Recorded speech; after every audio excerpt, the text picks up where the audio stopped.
Your Majesty, I just want to thank you for the privilege and the opportunity to meet with you this evening, that we may go into the cultural and traditional history, particularly of the group that you have authority on. I say that because a lot of people outside of Ghana, when we read history books, we're very familiar with the Ashanti Empire.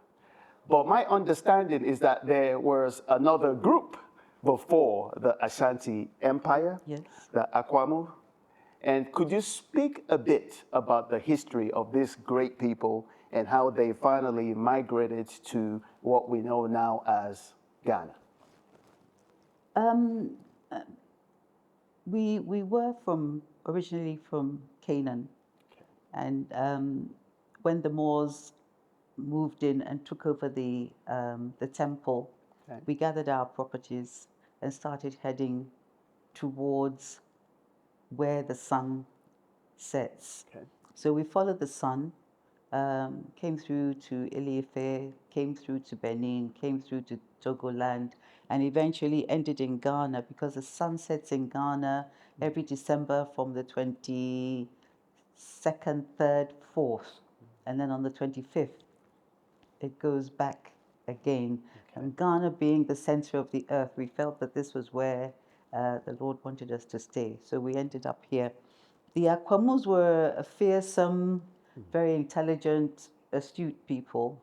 And when they came, they found the Gwans, who were very humble, pleasant, easygoing people. We dominated and we conquered. In fact, if you don't mind me interrupting you, I just want to get a sense of the number of people that we're talking about that moved, the migration. migrated and dominated the people that were there. Well, just it was a huge, in when the temple, Yeah. when the children of Israel migrated, it was a huge number. I can't 1.2 give you million. specifics.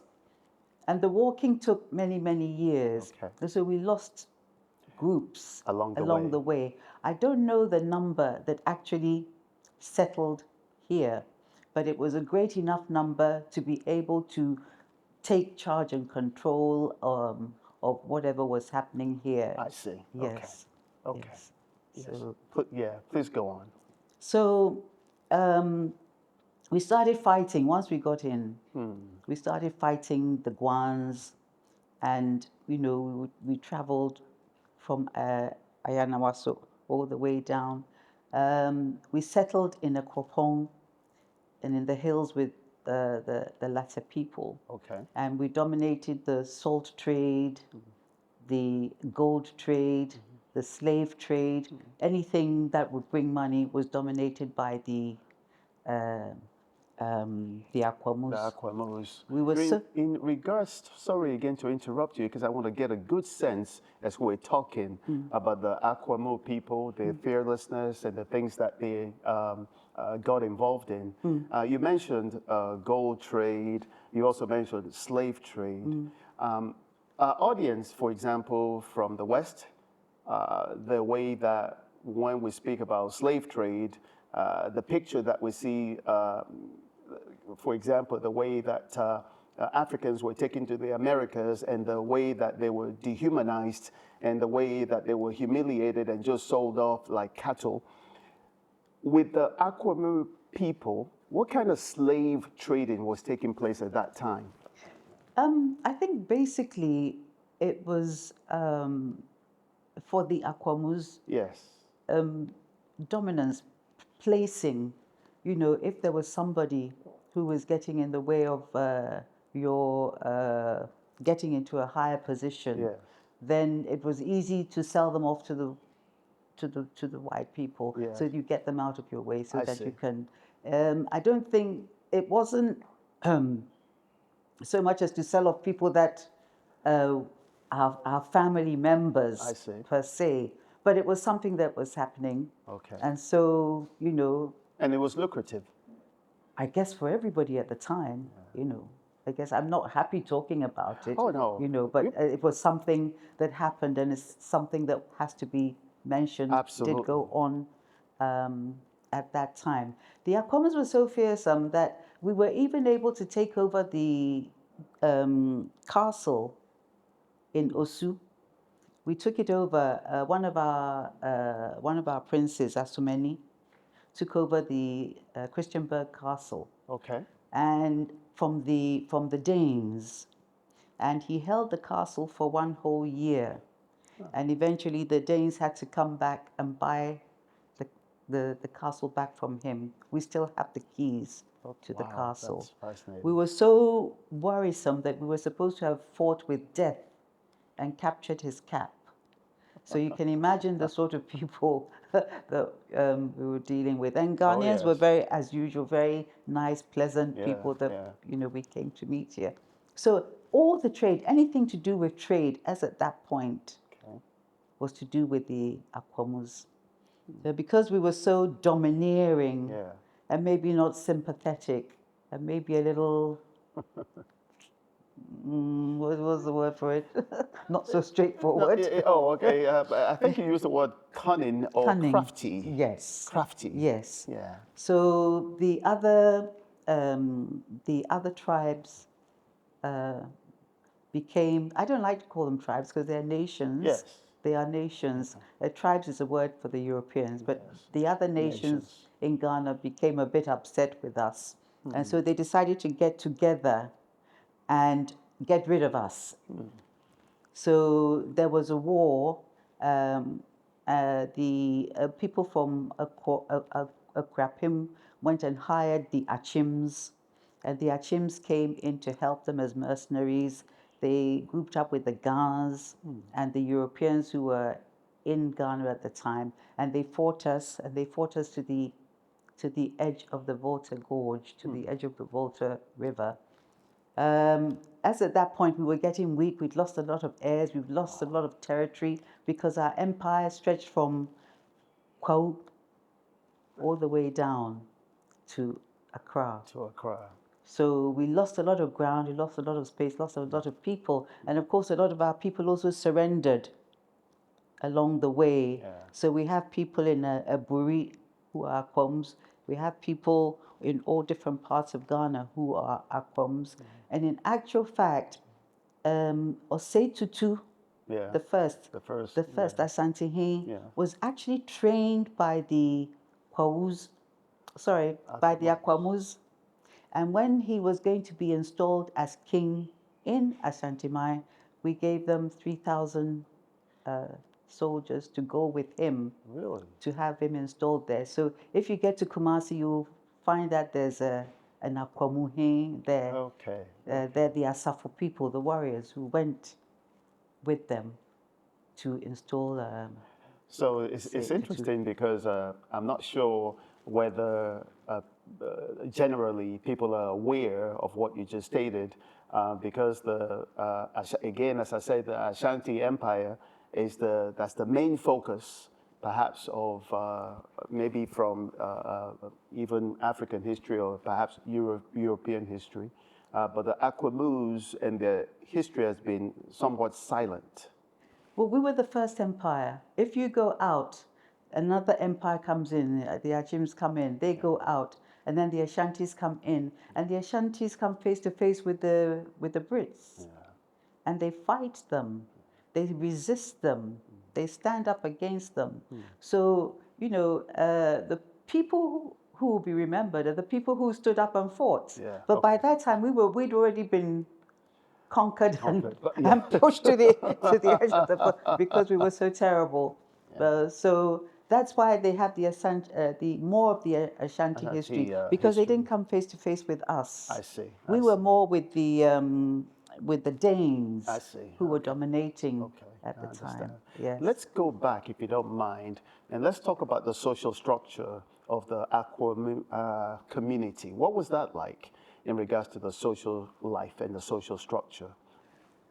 Were there particular traditions that perhaps one can benefit from in this modern society? Were there things in regards to perhaps social, political life that you feel that the modern world could benefit from? Well, before politics, we had our governance system. Every Omahi, every paramount chief is a ruler and the head of the politics of that particular nation. Okay. So before the Europeans came in, we had our governance. And in fact, the British took a lot from what they saw with the Ashantis to go and create their own kingdom. I see. Even the British war formation, which originally belonged to the Akwamus, which was copied by the Achims, which was then copied by the Ashantis, is what the British are using as at now. Isn't that something? That's quite interesting. Yeah. Another aspect that I want to talk about has to do with education. It is said in the West that Africans generally were illiterate, and it was the Europeans that brought literacy to the Africans. Can you attest to that, or is there another story? You know that that's not true. You know that is not true. Yeah, but you know, the white man has a louder voice, and he has dominance as at now. But a lot of what is in the West has actually been taken from Africa. Yeah. You know that. Oh, yes. Yeah. You know, our weakness was that our education was oral. Yeah. We didn't write. We passed the stories down from orally. One person to the, you know, so we had our people who were over the years telling the stories as you were born. You know, they'll tell you the story. This is what we do. This is who we are. This is what you have to do. So all that was going on before we started the writing. Now, when the Europeans came in, they changed everything to suit themselves and so that they could dominate. There's an article somewhere where it says that they had written that, well, the only way they never met a people like us who were not corrupt, who were take care of each other, who were kind and generous, and that the only way to break such a people was to you know, cripple their culture. I see. It's yeah. And this is what they did when they came in with Christianity. Yeah. And the Bible. I mean, we've always had a God, Nyame. I want to talk, and thank you. That's the next place where I wanted to get your insights on. Again, it's said, again from Western, European history, that, of course, the Europeans the missionaries brought Christianity to Africa in general. And from their perspective, Africans really didn't have any clear God that they worshipped. What is the real truth in regards to the religion and the religious activities that were here before the Europeans came in with the Bible and Christianity? You know, every nation has its religion and has its spiritual beliefs. From since I was born, there's always been Onyame. And Onyame is God. God, okay. And if you speak to anybody in Ghana, they will talk to you about God. Just as in Nigeria, there's Olodumare. That's right. Just as in other places, they have different names for them. The Ghans have the name for them. We have always had a God. And we believe that when our people die, they go to serve God. And that is why we are ancestor worshippers. Because if you are waiting for Jesus to intercede for you, which he does, yes. Is it not easier to get your grandmother or your grandfather who's led a good life, who's also become a spirit and is living in the spiritual realm to intercede for you? I see. Yes. I understand. You know. I understand. So we've always had our religion, but it's just that because we wanted discipline and order, maybe sometimes the penalties to keep people in line were a bit harder than what Christianity was offering. So obviously, you go for a softer option. I see. But going for the softer option hasn't really landed us in a good place, because now we have indiscipline. Yeah.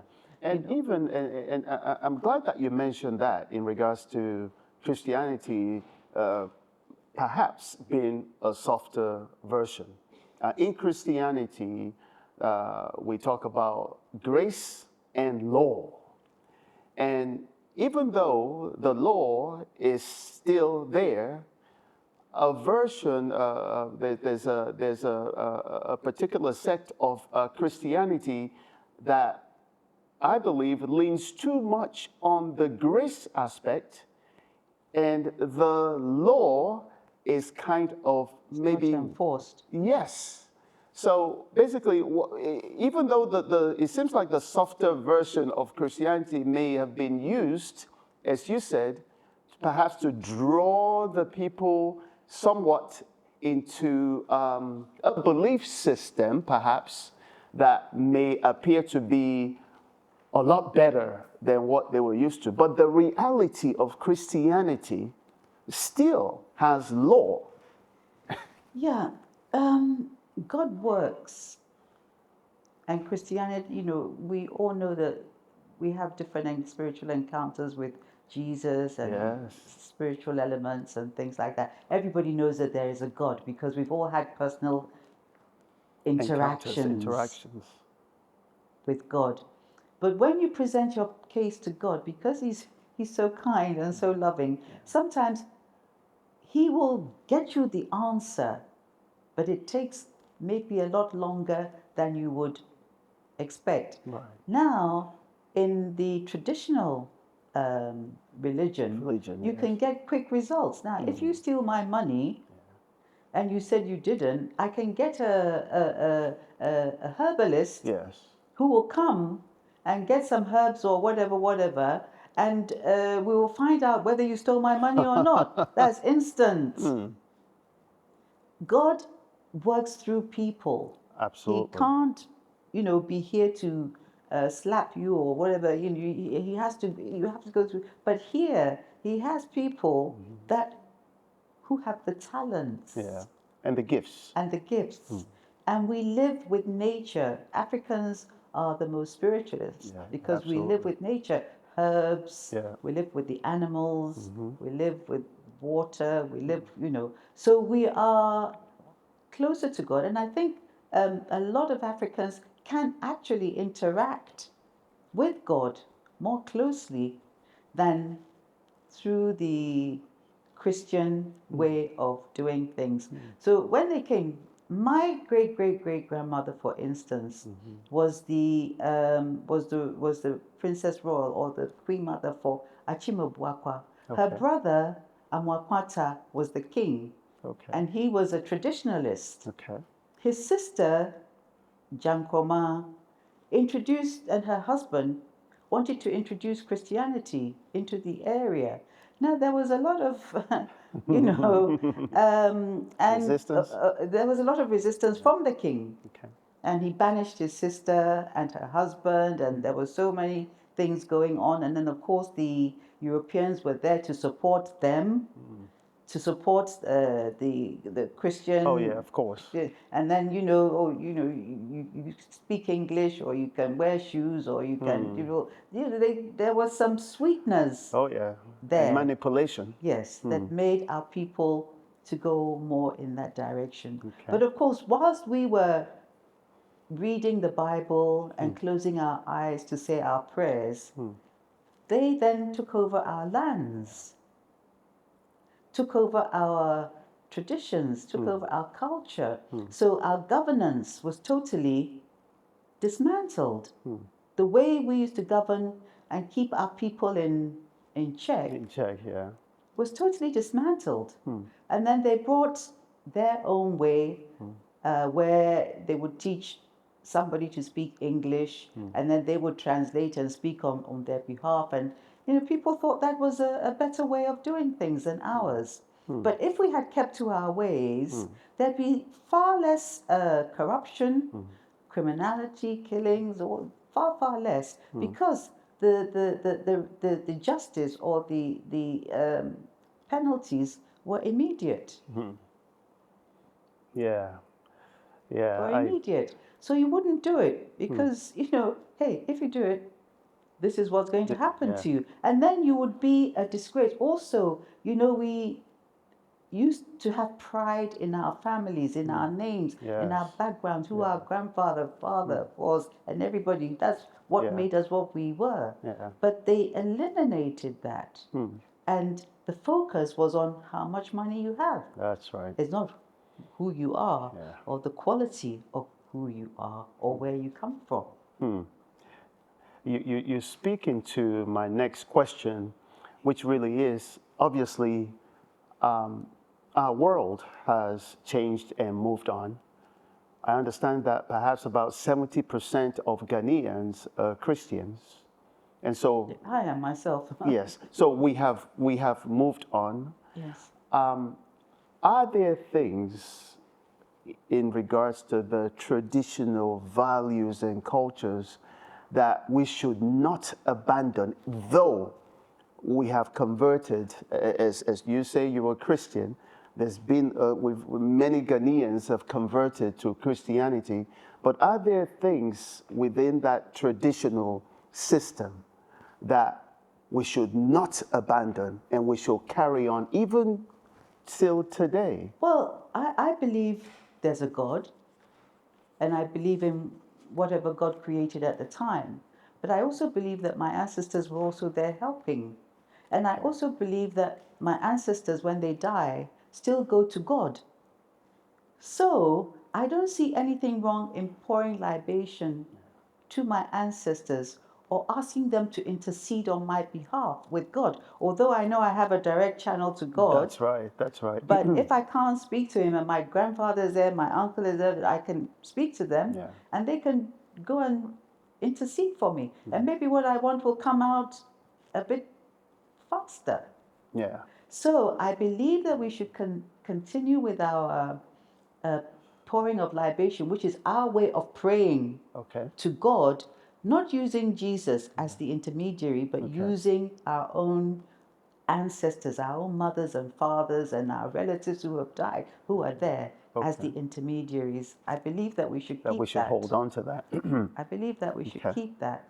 I believe that we should hold on to our herbalists. Okay. Because some of them are in such close touch with the spiritual world that when they go into the forest, they can identify leaves for healing, for curing all sorts of things, which big pharma would not want you to have. That's right. Because it is a curative. It's not something that just puts the ailment aside for 5 minutes and causes something else. Yeah. Or something that allows them to make money, because you have to continue with it. And whilst you take one and it spoils something else in your body, you have to take something for that, and it spoils something else in your body. But our herbalists know exactly what they will give you to cure what you have without any side effects. So what's wrong with that? No, there's nothing wrong with that at all. No. But maybe it's about presentation, the way they present the herbs that is not attractive. Okay, let's go into packaging and look at how we can, package, or research into what exactly or how much you have to take to heal this particular ailment. Help them to be able to use what we have so that we don't have to use our money to go and import something that's going to kill us. And in fact, what you said is true, because there are some scientists today that are actually implementing or trying to implement what you just described. And I believe that perhaps in the future we may have more of a collaboration with traditional. A lot of the drugs that Big Pharma is giving us, they come from the herbs from our forests. They come from the herbs from our forests. Even, materials for creating telephones and creating all these, they're all coming from here. That's right. That's right. So why can't we take control of that and be a little bit more inward looking, as opposed to always looking for somebody to come and do it for us? Yeah. Why can't we do it? We have the ability. We have the ability. I absolutely agree with what you said in regards to what we need to hold on to. Now, I want to ask Take the best and leave the rest. Leave the rest. I want to talk about the other side. What should we abandon? What should we abandon? Yes. What part of the traditional values should we say, that won't work today and we ought to abandon that? In the Bible, God burnt Sodom and Gomorrah. Yes. Right?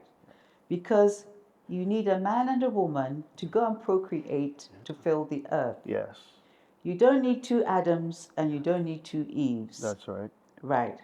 The West is now saying that free living, everybody can go and do what they like. Yes, we know that sometimes there's a mismatch somewhere, and you can have some people who are not exactly the way that they should be because there's a slight defect. Yeah. We've always had what we call, the homosexuals are called Kwejo Besia. Kwejo Besia. Kojo, the woman. Oh, okay, I see. Kwejo, the woman. So we know that he's a man, but he's effeminate. I see. They've never been looked down on. They've never been questioned. We've accepted them as part of our society. He might be my brother. She might be my sister. So it's my family member. So I'm not going to discriminate against that person because of the fact that he has a differential in his preferences. What happens behind closed doors is nobody's business. But why is it that we're now being forced for a woman to come to me and say, I love you? I mean, what does that mean? What does that mean? What am I supposed to do with her? You know, we can leave things as they are. You don't push things into people's faces and telling a boy that, oh, you should be a girl. So you go and have an operation and change and be, you know, and then later on it affects you. There's some things which are being introduced which are not correct. You believe those things are being forced? They're being forced. We're not saying discriminate against everybody. It's a live and let live. Society should be live and let live. But if I'm a bit mad in the head, I don't want you to come and say to you, I'm mad, so let me slap you. You have to accept my slapping you. It's not on, is it? No, it's not. It's not. That seems to be the wave of the future. Yes. That, oh, this is wrong. We know it's wrong, but you must accept it. Oh, this is wrong. You know, I've stolen your money. I know I've stolen your money, but because of one reason or another, oh, I haven't stolen your money. So, you know, I get away with that. It can't work. The world can't survive that way. You know, the Bible says, do unto others as you would have them do unto you. It's not saying do more for them or less. It says do to them as you would have them do unto you. So if you don't want to be slapped, don't slap your brother.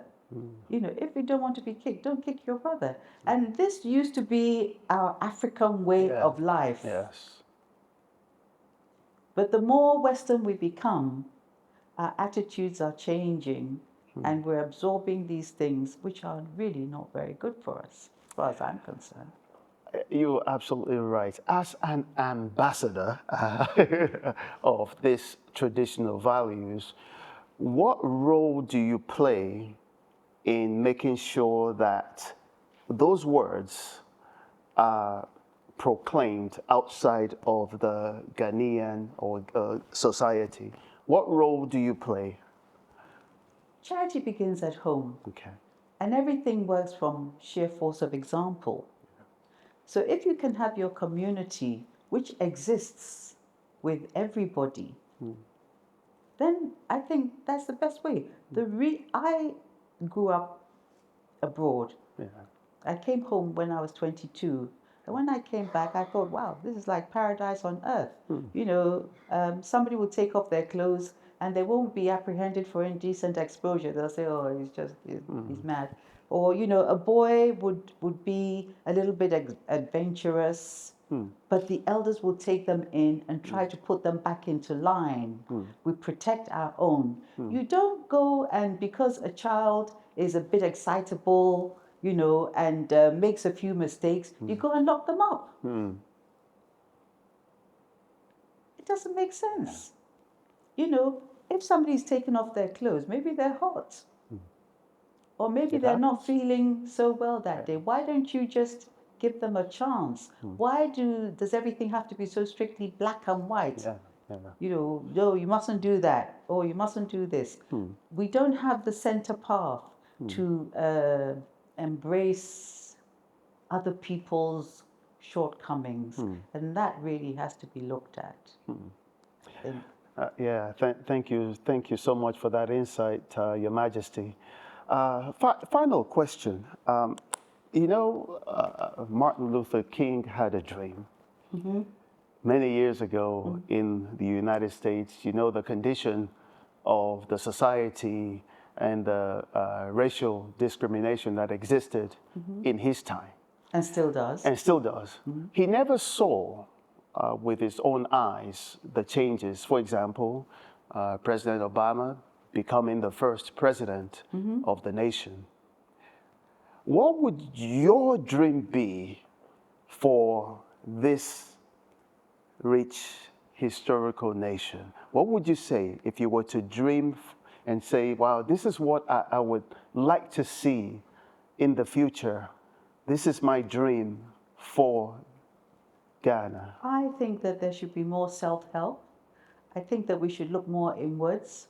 If I had my way, we'd close the borders and sort out our own problems. And I think we'd find some better solutions than what we think we're getting, because our money is being taken, our dignity is being taken, our children are being taken, our brain, people with brains, there's a, brains it's a brain drain. Brain drain. Yeah. You know, we're losing everything to the West. What are we going to be left with? We're not proud of ourselves. We look down on ourselves. When I became a queen mother, certain of my friends said, oh, why do you want to be a queen mother? So I said, well, that's from where I come. That is who I am. So I can't say that because I've had another training, I'm going to abandon what I am. You know, a lot of my friends, they won't wear African dress because they think, oh, it's funny. You know, at school, when my mother used to come, we didn't want to see her speak the funny language. Yeah. But that is what we are. That is what we are. And we have to embrace what we are. If we are not prepared to embrace what we are, we can never move forward. The future of Ghana is based on exactly what you said. How the future would look like, I believe, is based on these insights that you have just shared with us. We have to close our borders and struggle a little bit, suffer a little bit, and see the beauty of what we have here in Africa and what we are, what we're worth. We feel that we're nothing, we're worthless, but we're not. We're dynamic people. I mean, look at what's happening all over the world. Nigerians, Ghanaians, we're controlling outside. What about here? Why are we leaving this rich, rich, rich nation, Ghana, the Gold Coast? Every single piece of land in Ghana is full of gold. Why are we leaving it to go and look for greener pastures outside? If we sat at home and worked a way of extracting our own minerals, eating our own food, being proud of what we are, I think we'd be much better off for it. Those are very wise words, Your Majesty. At that, I really want to thank you for your insights today. It's been a wonderful and insightful time with you this evening. And I know that our audience will be better blessed having had this opportunity to have this time with you. Thank you again. Thank you so much, Your Majesty, for the time that you spent with us. And don't forget that charity begins at home. It does. It does. Thank you. Thank you.